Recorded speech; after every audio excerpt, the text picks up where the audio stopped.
총체적 난국. 파리. 여러분도 좋아하고 저도 좋아하고 우리 모두가 좋아하는 한화이글스, 그 한화이글스의 뻔한 이야기를 하러 나왔습니다. 클리어의 뻔뻔한 이야기. 안녕하세요, 저는 클리어고요. 오늘은 야구소년님께서 함께하지 못하시는 관계로 저 혼자 영상 찍습니다. 그 점 참고해 주시고요. 자, 드디어 2019 시즌 13주차 경기가 끝나고 이제 14주차 경기에 들어섰는데 13주차 경기를 끝내고 제가 든 생각, 그 생각은 한 가지밖에 없었습니다. 한 가지, 총체적 난국. 타자들은 여전히 못 쳤고요.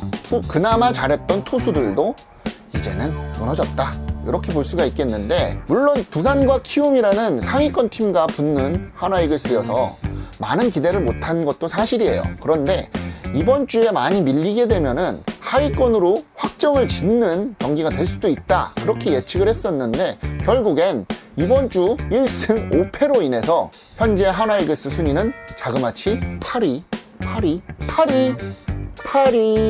망했어요. 6위 이하로는 언제 떨어질까 걱정을 했던 과거였긴 하지만 결국에는 8위가 되면서 우리가 하위권이 됐죠. 그나마 우리가 최근 몇 주 동안 다행이다 라고 생각했던 게 선발 투수들의 안정, 그리고 강한 불펜, 뭐 이런 게 강점이었잖아요. 그런데 그것도 이번 주에 싸그리 무너져 버렸어요. 뭐 한두 경기 무너졌으면 그냥 그러려니 하겠는데 싸그리 무너지면서 한화이글스는 1승 5패라는 결과를 맞이하게 되었다. 두산과의 경기 보면은 1승 2패를 했고, 키움과의 3연전은 스윕을 당하면서 총 1승 5패를 했죠. 화요일 경기를 1승을 하고 자그마치 5연패를 하는 기간 동안에 저는 개인적으로는 최재훈의 부재가 아쉽지 않았나, 그렇게 생각이 됩니다. 최재훈이 빠짐으로 인해서 포수진이 불안이 됐고, 그걸로 인해서 나비 효과가 됐는지 어쩐지 모르겠는데 결국엔 투수들이 매우 불안해지는, 선발 투수들이 매우 불안해지는 그런 한 주가 되었다. 보시면 6월 한 달 동안 크레이지 모드를 보여줬던 선발 투수들이 이번 주에는 아주 최악의 모습을 보여줬습니다. 화요일 김범수를 기점으로 해서 일요일 다시 또 김범수가 돌아올 때까지 선발 투수들은 5이닝 이상을 던진 투수는 터폴드, 체드벨, 장민재뿐이 없었고, 김민우와 김범수가 와르르 무너지면서 불펜까지 과부하되는 그런 모습을 보여줬습니다. 이러다 보니까 선발 총 던진 이닝 수가 24.2이닝을 던졌어요. 그리고 선발들이 한 실점 자체는 총 31실점을 했습니다. 24.2이닝 동안 총 31실점, 자책점은 28점이에요. 이거를 환산을 해보면 평균 ERA가 약 10점대의 선발 투수들인데, 지난주에 38이닝을 소화했던 선발 투수들을 생각해보면 이렇게 된 게 과연 무슨 일이 있었나, 뭐 이런 생각이 들 정도로 극과 극의 모습을 보여줬습니다. 그래서 이번 주에 과연 어떤 모습을 보여줄까 하는 기대도 참 갖게 되는 14주차가 될 것 같아요. 그리고 가장 큰 문제는 선발 투수가 무너지면서 불펜 투수들이 과부하가 걸린다는 거죠. 선발 투수들이 총 38이닝을 던졌던 12주차와는 달리 13주차에는 24.2이닝을 던졌고요. 그로 인해서 불펜 투수들은 총 26.1이닝을 던지게 되었습니다. 이는 불펜의 과부하를 불러왔고, 이로 인해서 다음 주 불펜 운영까지 걱정이 될 정도로 불펜 투수들이 너무 많이 던졌다, 이렇게 볼 수가 있습니다. 지난주까지만 해도 난공불락의 모습까지는 아니어도 솔리드한 모습을 보여줬던 선발 투수들이 한순간에 무너져버렸고, 뭐 이거는 어떻게 보면은 선발 포수로 나왔던 최재훈의 부재도 어느 정도 영향이 있지 않을까, 저는 그렇게 생각을 해요.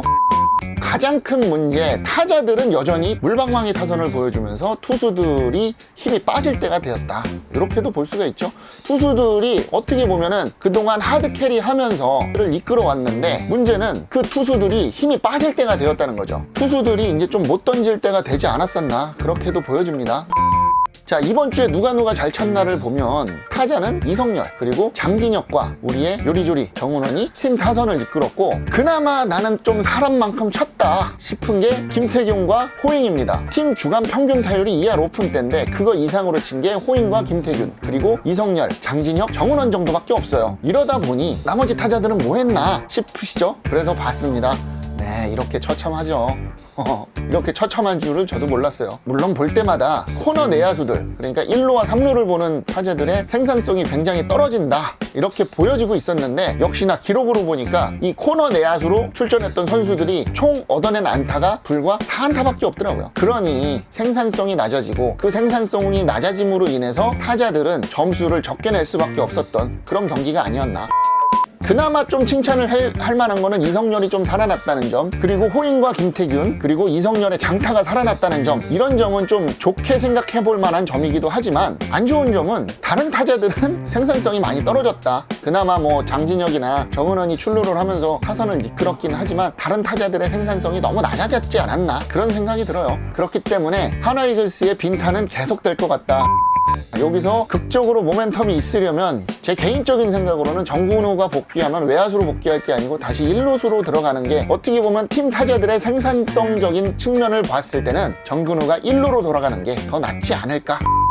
13주차 경기를 이렇게 요약을 해보자면은 선발 투수들이 망했다. 그리고 그로 인해서 불펜들이 과부하가 됐다. 그리고 타자들은 여전히 리그 최저 타율을 보여주면서 1승 5패를 할 수밖에 없는 모습을 보여주지 않았나. 그렇게 요약을 해보겠습니다. 자, 이제 14주차 경기를 보면 14주차 경기에서는 대전에서 6연전을 합니다. 대전에서 6연전을 하고 주중에는 롯데, 그리고 주말에는 삼성과 각각 3연전을 벌리게 되는데, 성적이 안 좋을 때, 그리고 분위기가 안 좋을 때 우리가 전통적으로 성적이 좋지 못한 삼성과 롯데를 만나면서 어떻게 보면 이번 주에 또다시 삐끗하게 된다면 우리는 정말 10위가 될 수도 있는 그런 팀이 되지 않았나. 제발 이번 주는 진짜 4승 2패 이상 해야 될 것 같은데, 그렇지 않아요? 저는 그렇게 생각을 하는데, 팀 사정상 지금 삼성 3패만 해도 감지덕지 할 것 같아요. 지금 하위권 팀들도 위로 올라가려고 노력하고 지금 부진한 거 탈출하려고 하는데, 우리만 지금 어떻게든 밑으로 내려가려고 하는 모습 같아 보여서 너무나도 아쉽습니다. 그런데 이럴 때일수록 팬들이 더 응원을 해야 된다고 얘기는 하고 싶지만, 지금 요즘 야구 하는 모습을 보면 응원하고 싶은 마음은 뚝 떨어지는 것도 사실입니다. 제발 선수들 조금만 더 분발해 주시고, 힘든 거 알죠. 힘든 거 아는데 그 힘든 경기를 보러 가는 팬들의 마음도 아프다는 사실은 좀 알아주셨으면 합니다. 지난주에 최악의 경기력을 보여준 만큼 이번 주는 좋은 모습을 보여줬으면 좋겠네요. 영상 재밌게 보셨으면 구독과 좋아요 눌러주시고요. 영상에 대해서 좋은 점과 안 좋은 점, 그리고 이런 점은 좀 달아줬으면 좋겠다 하는 점 있으시면 댓글 달아주세요. 댓글 달아주시면 영상 제작하는데 최대한 반영해서 제작하도록 하겠습니다. 하나이글스 팬들이 이야기하는 뻔하디 뻔한 하나이글스 이야기, 클리어의 뻔뻔한 이야기, 오늘 여기까지 하겠습니다. 그럼 다음 시간까지 안녕. 끝! 이번 주 제발 3승 3패 기원합니다. 하나이글스 화이팅! 하나이글스 사랑해요. 하나이글스 사랑.